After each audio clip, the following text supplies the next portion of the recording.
这对情侣为了减肥，每天吃过期发霉的食物，对他们吃的泡面和马桶分别采样检测，结果泡面比马桶还脏，细菌含量是马桶的几10倍，他们却毫不在意。放了半个月的米饭已经发霉变质成了一坨，这个时候吃味道刚刚好，加点发酸的灵魂配菜，那小味一下就上来了。再来上几勺发霉的番茄酱增加口感，臭豆腐汁也得来点，最后加上过期的酸奶，使劲搅拌均匀，一份元素周期拌饭就做好了。那味道简直比下水道还夸张，两人却吃得津津有味，边吃还边笑，说味道还差点。这还没完，饭后水果更夸张，外皮发黑腐烂的香蕉成了首选，表皮已经渗出了粘稠汁液，对他们来说这种成熟度刚刚好，说吃起来像巧克力。吃完香蕉还不过瘾，接着拿出了发霉的橘子，说女朋友最爱吃发霉的部分，说着就开始撒狗粮。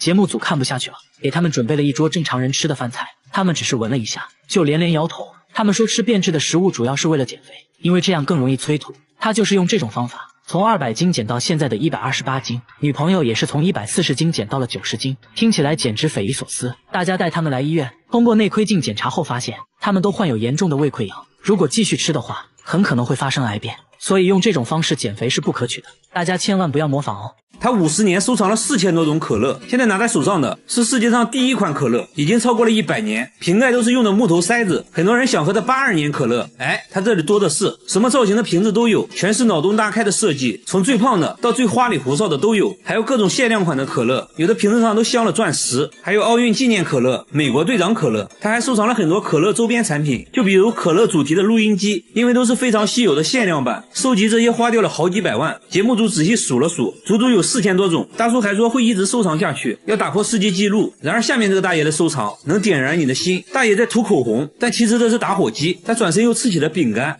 其实还是个打火机。他30年收藏了6000只打火机，家里墙纸都是打火机做的，各种你意想不到的打火方式，看着是把锤子，其实是打火机。灯泡也是打火机，牛奶盒都能出火，螃蟹钳子喷火，你能信？灭火器都能出火，这就离谱了。包包能打火，高跟鞋也可以，最小的和1元硬币差不多，小是小了点，但照样能打火。最大的就要用2只手抱着，要说是燃气灶我都信。最独特的要数下面这个，火焰可以分叉，这些火机来自全世界各地，这一款就是来自加拿大的牙刷火机，他每周都要挨个清理一次，打火机已经成了他的精神寄托。然而下面这个大叔的收藏也很费钱，他花100万收藏了5000部手机，全是你没见过的，有设计成香蕉玉米的，保龄球也是电话，超人都背着电话来电就会蹦迪，还有来电就会吐丝的蜘蛛侠电话，易拉罐也是电话，连鞋底都能设计成电话，密密麻麻摆满了房间，地板上几乎没有下脚的地方。工作人员数了数，光客厅就有2000部，另一个房子更多，但大多都是智能手机，一共算下来有5000部，并且这些都安装了电话卡，都能正常使用。节目组随即拨打了几个，果然就接通了。他说每月光套餐费就得5万块钱，为此连周末都要去兼职。妻子也觉得这就是一个沉重的负担，考虑再三，他决定做出改变，把手机都卖掉了，还给儿子买了一屋子玩具。他终于想明白，亲情才是最值得收藏的。和他一样，下面这个人也喜欢收藏，只不过他只收藏座机，整个仓库摆满了座机，一共有3000多部，100多年前的古董电话都有。神奇的是，电话竟然还能使用，不过要像摇动手柄发电才能打电话。大叔演示了一遍，插上了一个什么模块，然后真就拨通了工作人员的手机，通话音质非常好，就好像穿越了一样，很神奇。大叔还打算开一个手机博物馆，把这些不常见的电话展出，供大家欣赏。然而下面这个大爷的收藏更有价值，他5年收集了3000万个烟头，每天都要去街上捡烟头，一天就要捡1万多支，捡满1箱就要封存起来。5年内收集了300多箱，晚饭后他又去捡烟头了，还说现在捡的最多。来到饭店门口，果然发现了很多，不一会儿就全部捡干净了，即使垃圾桶里的烟头也不放过。有人说经常看到他整晚都在街上捡烟头，下雨天也不例外，只要大爷出现的地方就绝对不会允许有烟头。那为啥大爷会痴迷于捡烟头？大爷说这样做的目的就是警告那些随意丢烟头的人，还说这样能让自己锻炼身体，感到非常快乐。和大爷有同样爱好的还有这只乌鸦，只要看到有人抽烟，他就会发起攻击，趁其不备直接一口夺下香烟，接着把香烟捣碎丢进垃圾桶。小哥说自己每次抽烟乌鸦都会出现，好像是针对自己一样。工作人员假装抽烟，看会不会遭到同样待遇。乌鸦仔细观察了一会儿，假装毫不在意的路过，突然一个箭步向前叼走了香烟，所以无论是谁只要抽烟就会成为他的目标。香烟到手，接着又用翅膀把烟弄灭。为啥他会有这种迷惑行为？专家认为他是想把香烟的气味涂抹到翅膀上来驱赶寄生虫而已，很多鸟类都会这样做。好吧，原来如此。好了，我是是越被关注我，每天一个迷惑行为大赏。他把一坨便便锁在了保险箱里，还说这坨便便价值1000万啊，里3层外3层的打开，这不就是块石头吗？但他说这是鲸鱼的便便，叫龙涎香，高档香水就是用这玩意儿做的，比黄金还要贵10倍，一克就能卖3000块。便便呢是在自家鱼塘发现的，他本来也以为是石头，没想到啊扔在水里竟然飘了上来，这就很神奇了。上网那么一查，和网上说的龙涎香非常像，这不一夜暴富了吗？工作人员闻了闻，确实没什么臭味，难道真的是龙涎香？朋友们都觉得这是真的，但村里老人说啊，他们这片根本就没出现过鲸鱼，哪来的鲸鱼便便啊？说再多都没用，接下来直接找专家。专家说这玩意儿很稀有，一般100只鲸鱼里面只有1只鲸鱼体内会有龙涎香，这其实就是鲸鱼体内的结石。专家对着便便一阵猛闻，还做了个简单的测验，各种特征非常符合，初步判断这可能就是龙涎香。大叔那是越听越兴奋，但专家说还需要进一步采样化验。一番分析后，大叔满怀期待，然而结果却显示这并不是龙涎香，只是一个在海上漂浮很久的塑料泡沫。大叔的宝贝瞬间一文不值，妻子安慰大叔，但大叔反手就撒了一波狗粮，那泡沫就给接了。然而下面这个小哥也把不值钱的东西当成了宝贝，他能用各种蔬菜当乐器，只见他掏出胡萝卜就吹了起来。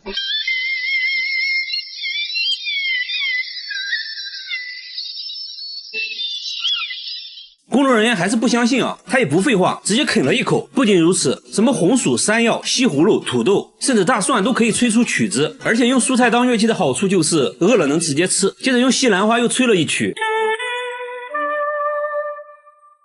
还用山药做的乐器吹了一个。然而把蔬菜做成乐器也不容易，首先就要保证蔬菜的新鲜程度。在冰箱拿出一根硬邦邦的萝卜，先用工具把萝卜掏空，然后在表面打孔，每一步都要非常小心，还要不断测试音准，一点点调整孔洞大小。节目组决定升级挑战，拿来了西瓜、鸡蛋和大葱。小哥轻蔑一笑，就这，手起刀落就把3样食物变成了笛子。没想到还都吹响了。现在有个问题就是，乐器的保鲜时间太短，一旦蔫了，音色就不纯正了，一般用完就要被妻子拿来做成菜，或者打成蔬菜汁喝掉，因此每天都要重新买新鲜蔬菜，这成了一笔不小的花费。他现在呢已经到了痴迷的程度，甚至在工作中也要做乐器，拿着一颗洋葱就开始制作，同事都被震撼到了。不过要说奇人，那还是得看下面这位大叔，他能在头发丝上刻100个字。只见他先把头发固定起来，接着用微雕刻刀在上面刻字，最后呢给头发上个色，文字在显微镜下就显现出来了。不仅如此，他还可以在沙地上刻字，也能在5厘米的石板上写一部千字文，这可不是一件简单的事，他需要2年才能全部完成，期间还要更换20多种刻刀，比硬币小很多的铁块上也能刻800多个字，相对来说在小米粒上刻字就显得简单多了。大叔说头发上刻字很考验人的耐性，刚开始做的时候刻了100多根头发，1年下来呢只成功了2根，为此自己头发日渐稀疏，现在都是用别人的，见到别人都是先看头发，黑长直是他的最爱。他现在还开了头发展览，小朋友都看傻了。大叔目前只能在头发上写1行字，还说希望以后可以在头发上画一幅清明上河图。下面这个奶奶虽然没有大叔厉害，但也值得一看。90岁的奶奶经历过车祸后，腰板竟然变直了，之前在家里走路都要扶着墙，墙上还留下了一道痕迹，现在呢上楼都不费劲，专家都表示不可思议。奶奶说出车祸后自己当时就懵了，什么都不记得，醒来就变成这样了，就很神奇。那就祝奶奶一直健康下去吧。好了，我是岳贝，关注我，每天一个迷惑行为大赏。在客厅放一只老虎，哈士奇看到会有什么反应？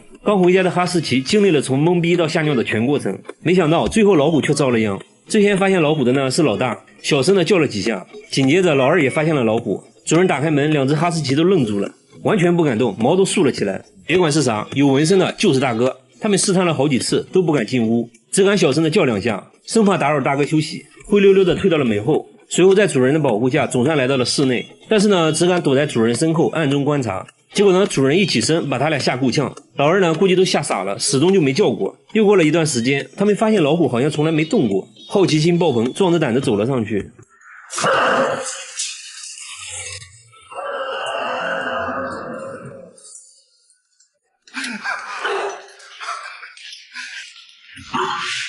这下完了，把大哥吵醒了。2只狗夹起尾巴暗中观察，根本不敢出房间。主人拿来他们最喜欢的食物，他俩左顾右盼，想了想算了，还是小命要紧。主人也只好把食物送了过去。吃完零食，他们胆子明显又恢复了不少。老二呢一直怂恿老大，大哥你过去看看啥情况啊？我总感觉这东西有问题。老大呢象征性的靠近了一点点，就是不敢近距离接近老虎。主人决定给他俩做个示范，直接摸起了虎头，看着老虎一点反应没有，狗子也逐渐放松了警惕，甚至开始试探性的触碰老虎的爪子，好像也没有什么好怕的嘛。随后逐渐放肆，竟然开始上嘴咬，突然发现口感竟然十分熟悉，跟沙发一个味儿，这下就完全暴露了，果然是个纸老虎。哎，那我就不客气了，开拆。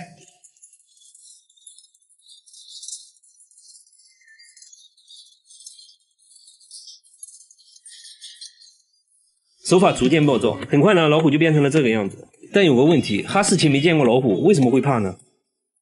小猴子的头卡在了树杈里，猴妈用尽全力往外拉，甚至呢还蹬腿发力。他相信大力出奇迹，但是呢根本没用。小猴子疼得一直叫，气急败坏的猴妈竟然开始攻击前来帮忙的游客。猴妈一时也不知道怎么办，不停地调整姿势，生拉硬拽。小猴子的惨叫不绝于耳。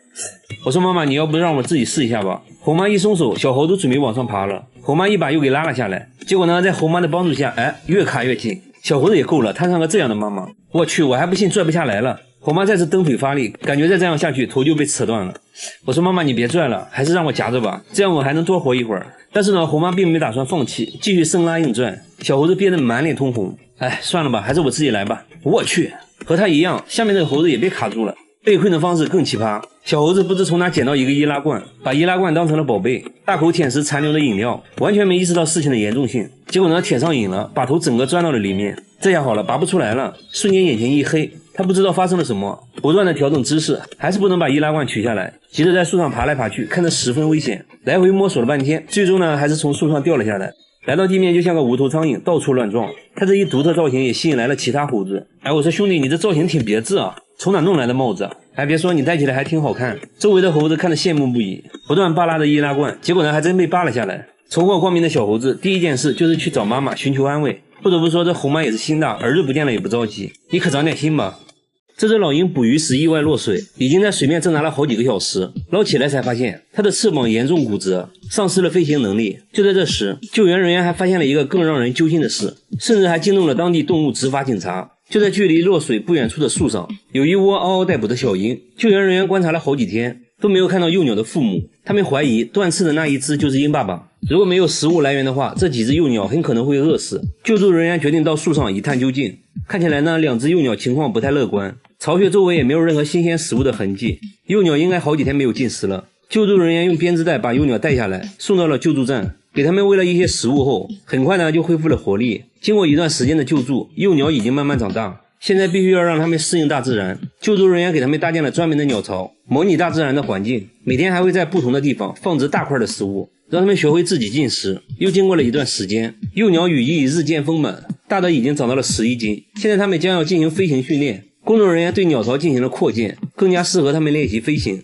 这就是他们未来几个月的新家。为了训练他们捕猎，还在池子里放了很多鱼，可以看到池子旁边就有被他们吃剩下的鱼。经过长达6个月的饲养，他们已经完全具备了野外生存能力，是时候让他们回归大自然了。工作人员用网兜抓到他们，分别给他们戴上脚环，还给他们塞了2条鱼作为离别礼物。大家决定在离救助站比较近的地方进行放生，如果发生意外的话也比较容易发现。来到合适的位置，用力一抛，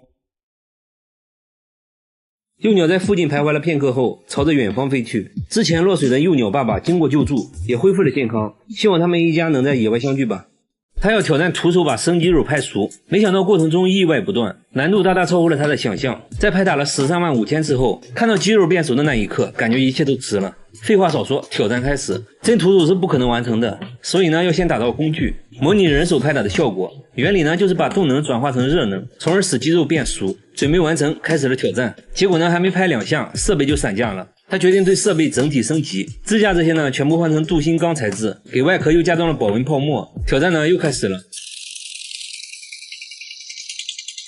还没过多久，电机就冒烟了。鸡肉呢看起来也没有太多变化，但他并没有轻易放弃。很快呢又研制出了打斗机 2.0 版本，把电机换成了柴油机，拍打装置也换成了旋转的，可以看到效率明显快了很多。结果呢把鸡肉打成了肉泥，他还是大大低估了工程难度。总结原因是因为力道太大，才把鸡拍成了肉泥。所以呢现在需要一个速度快力道轻的打肉机。经过不懈的改造，工具终于是改完了。这次他使用了气凝胶保温材料包裹鸡肉，这样呢能把热量损失降到最低。内部再安装无线温度计，时刻监控鸡肉温度。接着呢挑战又开始了，很快温度就升高到了9度，就这样一直拍打了几个小时，来到了5万次，温度也上升到了33度。拍打7万次的时候，温度就来到了40度。随着温度不断升高，看起来把肌肉拍熟是很有可能实现的。拍打了10万次的时候，意外呢又发生了，打肉机的螺栓竟然磨断了。小哥决定先查看一下鸡肉的成熟度，刚打开包装，一股刺鼻的味道袭来。他切下来一小块，想要尝一尝，犹豫了很久，还是没能下起嘴，只能接受失败。现在要做的就是继续升级打肉机，为了防止螺栓再次磨断，这次呢使用了大尺寸的淬火钢螺栓。升级完成，接着挑战。刚开始一切都很顺利，但是呢不出意外的话，肯定又要出意外了。这次的电源竟然烧了，虽然状况不断，但这更加激发了他的斗志。说什么也要吃上一顿用拍打的方式做的饭，于是呢不惜一切代价重新升级了打肉机的机械臂。他退而求其次，决定来拍打牛肉，毕竟牛肉不用做到全熟，来个5分熟就行了。而且呢之前已经证明过，打肉机可以把肉加热到40度以上，说干就干，把新鲜牛肉装进包裹。挑战正式开始，拍到2万次的时候遇到了瓶颈，牛肉包装拍漏了，这属于小问题，换个包装继续。温度很快来到了50多度，又继续拍打了一段时间，温度上升到了60度。小哥非常激动，这意味着他的5分熟牛排已经好了，他已经迫不及待想要品尝一下。刚打开包装，汤汁就流了出来，看牛肉的色泽，好像呢已经熟了。闻起来怎么说呢？味道非常像牛排，一刀下去，血水就冒了出来，不错。是正宗的5分熟。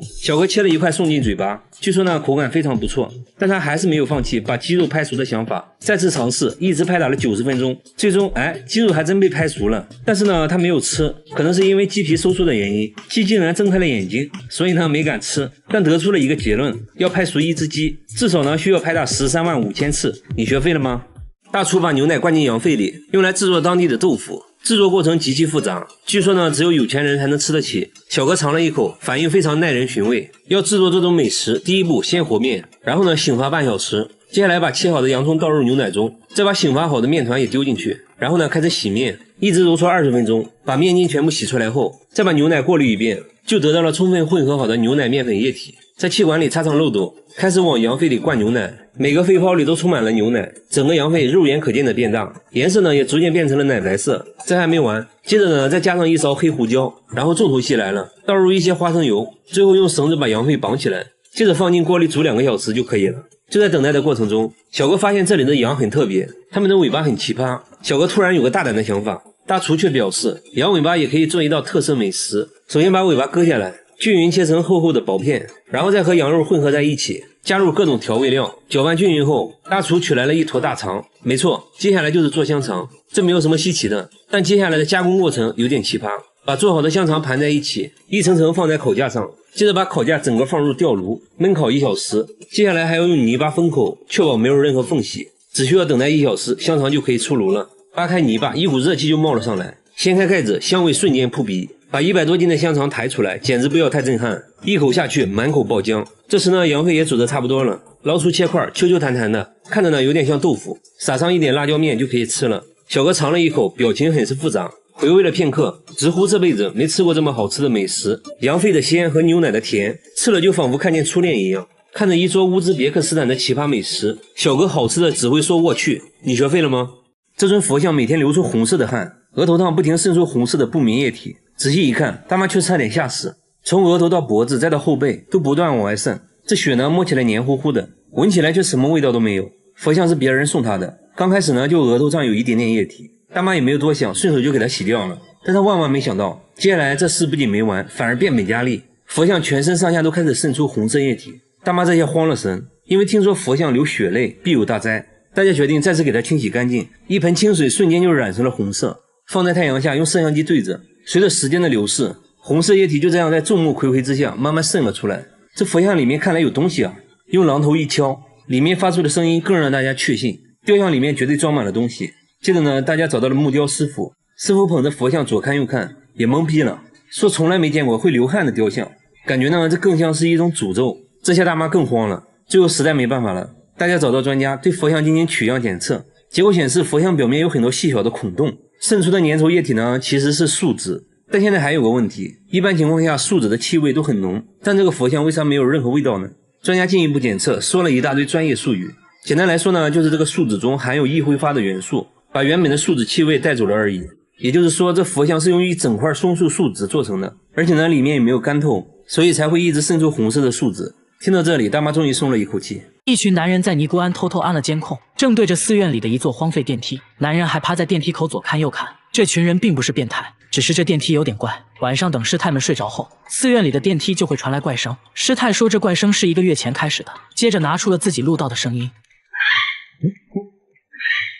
这声音像是有什么活物在叫，但他又不敢肯定是什么。说来也是奇怪，师太每次打坐念经的时候，声音就会立马停止。这东西好像很害怕念经，关键这是佛门禁地，怎么可能会有那种东西？师太心里还是有点怕呀。每晚都会安排人念经到天亮，这东西胆子也是越来越大。有次师太吹口哨，他竟然还回应了起来。关键这电梯已经荒废7年了，内部都是积水，到底是什么东西能在这种环境下存活1个月呢？大家决定把相机伸到下面一探究竟，结果左看右看，除了一潭死水和一些电器设备外，里面啥都没有。接着又把相机伸到水下，还是一无所获。师太想用吹口哨的方式来召唤他，这次未能如愿，下面没有任何回应，还是静悄悄的。那现在咋办呢？大家决定拆电梯，接着又把水抽干了。摄像小哥壮着胆子爬了下去，环顾四周没发现任何活物，真是见了鬼了。就在大家快要放弃的时候，一只树蛙跳了出来，难道一直发出怪声的就是它？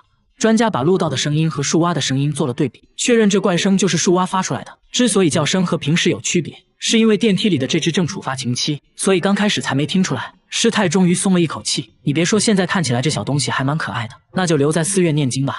男孩去配眼镜，却被医生要求看课文，他的反应让医生目瞪口呆。机器显示他1秒就可以看2131个字，这是什么概念呢？也就是说1分钟就可以看完一本100页的书。学校里他只是简单的翻书，却引来了同学们的围观，所有人都不可思议地看着他。翻完书他竟然说看完了，同学们让他把故事讲出来，结果呢他还真就复述下来了。为了验证真假，节目组拿了本新书让他看，不到1分钟又看完了，随机提问和书有关的问题，结果全部回答正确，看起来好像真的有超能力。用专业仪器测算他的阅读速度，结果连专家都服了，阅读速度太快，差点连机器都无法识别。专家还发现他看书时大脑皮层异常活跃，表现出了更高的专注力，也就是说他看书就好像我们玩游戏一样享受。1年看的书能堆满整间卧室，吃饭的时候看，上厕所的时候看，甚至连睡觉也。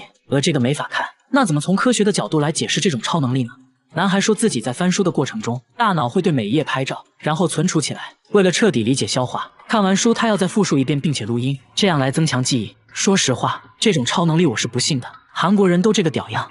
整条街只有这棵树，每天早上都会剧烈晃动，鸟都不敢在此停留。往下一看，才发现有个大叔在疯狂的拿头撞树，哐哐1分钟就要撞60次，都撞出血了。大叔却说这样对身体好，脑袋锻炼完，肩膀也不能少，拿出药膏随便涂一涂就好了。这样真的不会痛吗？大叔轻蔑一笑，说自己已经锻炼5年了，还让记者摸摸看，果然已经练就出了厚厚的老茧。大叔还一脸傲娇，劝大家不要模仿，否则很可能脑袋开花哦。这条街上的店主都说，每天都能看到大叔撞树，就没见过额头不流血的时候。不过呢，还是心疼这棵树多一点。大叔看起来一身的暴力，工作起来却非常安静，为啥会选择这种奇葩的锻炼方式？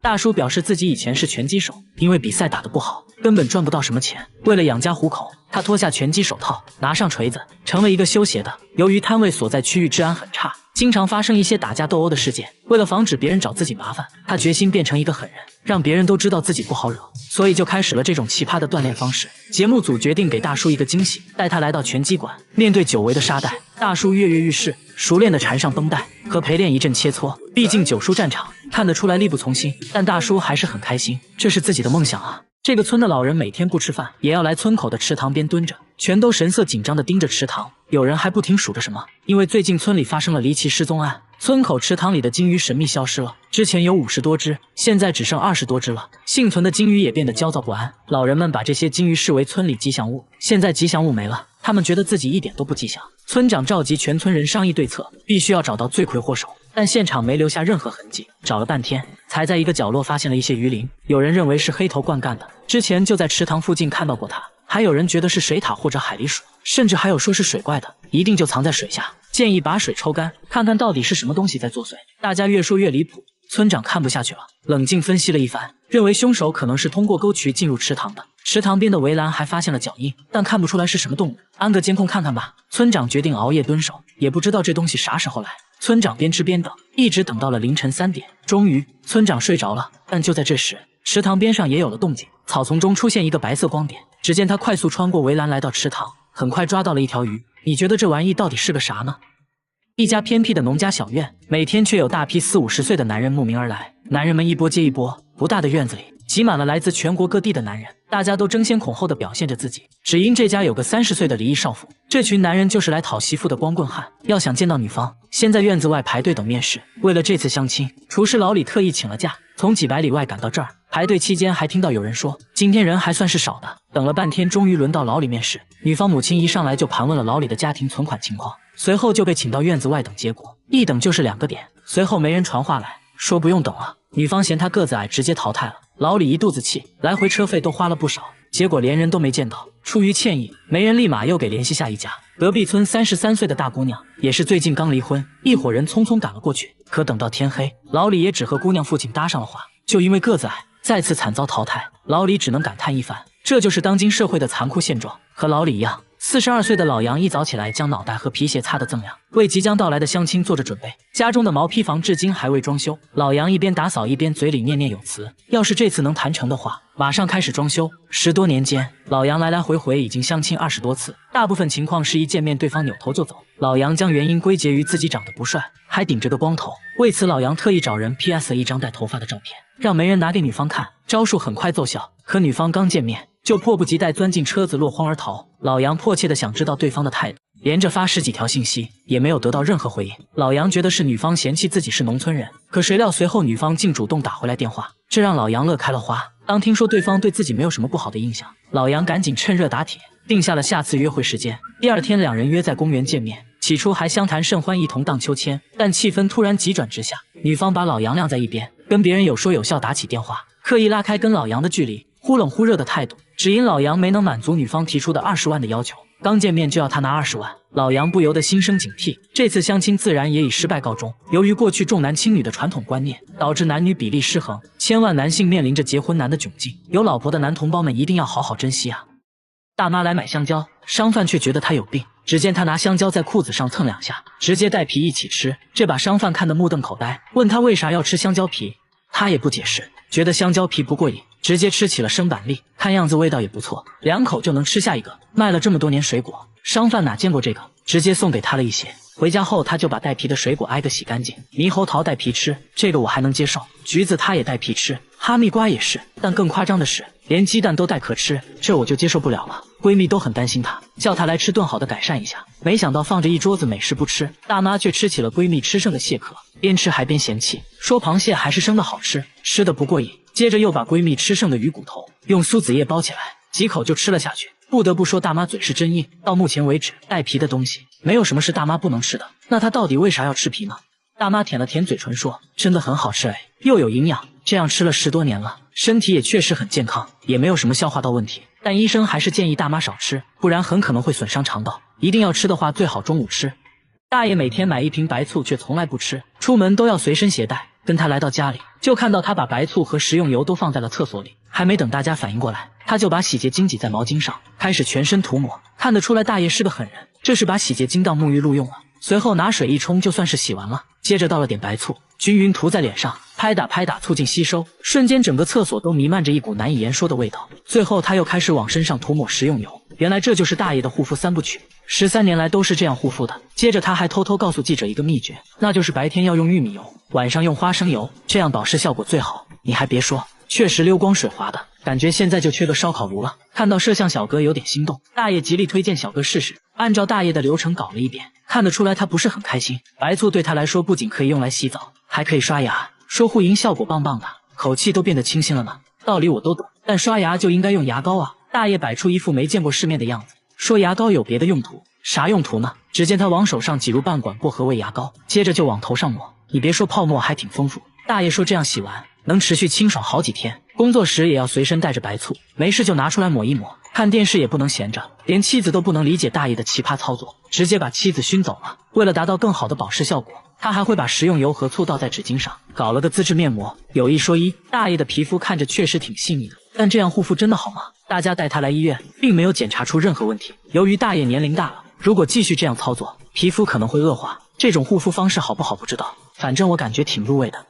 他每次吃饭都往没人吃的空碗里不停夹菜，还一直说着多吃点。记者看得一脸迷惑。男人说这是奶奶的位置，他正在屋里睡觉。来到卧室一看，奶奶竟然是一具干尸，但家人却坚持认为奶奶并没有死，只是睡着了而已。说13年前奶奶就咽气了，身体却没有腐烂，甚至散发出淡淡清香。虽然看起来好像一具干尸，但血管清晰可见，一颗痣上面的毛发还在长长，指甲也还在生长。他们甚至要定期给奶奶剪指甲，所以家人都觉得奶奶没有死，只是一觉睡了13年而已。在奶奶身上到底发生了什么呢？据孙子介绍，奶奶是13年前突发急性肺炎，在9天不吃不喝的情况下，不仅疯狂吐出黑色液体，还出现了异常排便的现象。有多异常呢？孙子形象的描述说，排泄物呈现喷涌状，呼呼的往外喷，喷出了16斤棕褐色的排泄物，接着就断气了。可奇怪的是，体温在24小时内没有下降，身体也不僵硬，除了没有气息外，没有任何死亡的症状。而且孙子清晰地记得奶奶临死前对他说的话：我要睡觉了，别打扰我。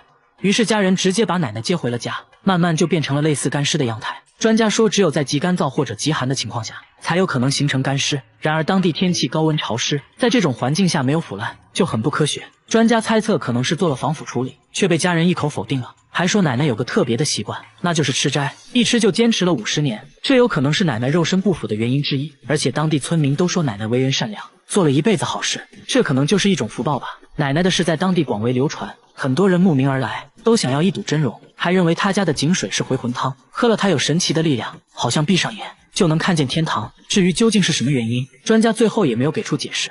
大妈在门上装了4把锁，还把电饭锅放在衣橱里，这么安全的家她却不住，整天推着婴儿车睡在公共厕所，婴儿车被严严实实包了起来，里面还时不时发出怪声。关键这大妈也没孩子，问她里面是什么，大妈一句话没说，转身快速离开了。等再次遇到她，大妈正在吃猫罐头，还往婴儿车里放了一点，突然里面就伸出一只毛茸茸的小手，这才看清楚，原来里面还有一只猫。夜幕降临，大妈就来到公共厕所准备睡觉。为啥有家不回，天天露宿街头呢？沟通了好长时间，大妈终于讲话了，说就算在外面冻死也不敢回去，家里那个怪东西一直跟着她，还一直偷自己的东西，家里到底有什么让她如此恐惧呢？大家提议跟她一起回家看看，毕竟人多势众。大妈同意了。来到门口，大家就隐隐感觉家里确实不简单。大门被她装了4把锁，挨个打开一看，里面还有一扇防盗门，上面还有2把锁。刚进来，大妈就赶紧用柜子挡住了门，屋里窗帘紧闭，没有一丝光亮。她甚至把电饭煲放在了衣橱里，说是怕有人偷，但真的有小偷吗？在大妈的同意下，大家安装了摄像机，看能不能抓到她说的那个怪东西。一夜过去了，没发现小偷，却发现了大妈的反常行为，整夜不睡觉，在屋里来回走动，还时不时跪在地上做着奇怪的动作。白天大家问她为啥不睡觉，她指了指天花板，说那个怪东西就躲在天花板上，整夜嘲笑她。听到这里，大家就知道怎么回事了，8成又是心理问题。在当地相关机构的帮助下，大家说服她接受治疗。一番交流下来，医生说大妈患有精神分裂症和妄想症，会时不时出现幻听，应该是由于父母过世对她打击过大导致的，只要治疗得当，还是能好起来的。最后大妈也意识到了自己的问题，说会好好配合治疗，几个月后再见到她，精神面貌已远超过去，成为了一个正常人。她出门随身拿着一把剪刀，见人就盯着别人的头发看。她并不是理发师，只是想要别人的一根头发，把头发固定住，接着又拿出微雕刻刀，这是要干嘛呢？她说要在头发丝上刻字，这不开玩笑吗？大叔也没回应，自顾自的比比划划，随后又给头发涂了一层白色的颜料，在显微镜下文字还真就显现出来了。5毫米长的头发丝上竟然密密麻麻刻了105个字。不仅如此，他还可以在沙砾上刻字，也能在5厘米的石板上写一部千字文，这可不是一件简单的事，他需要2年才能全部完成，期间要更换20多种刻刀，比硬币小很多的铁块上也能刻800多个字。大叔说在头发上刻字很考验人的耐心，刚开始就拿自己的头发练习，1年下来头发日渐稀疏，现在都是用别人的，和别人见面都是先看头发，黑长直是他的最爱，现在还开了头发展览，小朋友都看傻了。大叔目前只能在头发上写1行字，说希望以后可以在头发上画一幅清明上河图。他把一坨大便锁在了保险箱里，还说这大便价值100万，里3层外3层的打开，这不就是块石头吗？但他说这是金鱼的便便，名叫龙涎香，高档香水就是用这玩意做的，比黄金还要贵10倍，拿在手上明显比真正的石头要轻很多，闻起来还有种雨后的泥土味。难道真的是龙涎香？大便是在自家养鱼场发现的，他本来以为是块石头，随手扔水里竟然飘了上来，长这么大哪见过这情况？上网那么一查，和网上说的龙涎香非常像，这不一夜暴富了吗？朋友们都觉得这是真的，但村里老人表示，他们这地方根本就没出现过金鱼，哪来的金鱼大便啊？说再多都没用。接下来直接找专家，专家说龙涎香其实是金鱼体内的一种结石，非常稀有，可能100只金鱼里面都不一定有一个。接着对着大便一阵猛闻，还做了简单的测验，无论是颜色还是质地都非常符合，初步判断这可能就是龙涎香。接着对其取样化验，大叔满怀期待，离财富自由越来越近了。然而一番分析后，结果却显示这并不是龙涎香，只是一块在海上漂浮很久的塑料泡沫。大叔的宝贝瞬间一文不值，妻子安慰大叔，但大叔反手就撒了一波狗粮：“你才是我的臭宝呀！”家里没人留长发，卧室却常常出现超过1米的头发，最长的能达到2米多，比他本人都高。有时出现在厕所，有时出现在卧室，拔一根自己的头发做对比，无论是颜色还是触感，都几乎一模一样。他认为这就是人的头发，关键家人都是短发，而且最近来做客的也都是短发。一开始还误会了老公，以为是老公在外面带来的。这种现象是1周前叠衣服时发现的，衣服是刚从烘干机里拿出来的，赶紧查看烘干机，里面却干干净净，毛都没有。可慢慢的头发出现的越来越频繁，看着吓人。房子是他们租的，刚住进来也没几个月，而且像这样的房子租金却很便宜。当时房主也是很着急的往外租，他们怀疑房子里发生过什么不好的事，难不成真有那东西？摄像小哥才不信，带着毛发找到专家，专家研究半天，说从厚度和质地来看，确实跟头发非常相似。接着又放在显微镜下这么一看，结果显而易见，这并不是头发，而是一种线头，应该就是衣服上的一些缝线。接着妻子检查了所有衣服，果然在一件西装上抽出了一模一样的线头，长度也完全吻合，又是虚惊一场。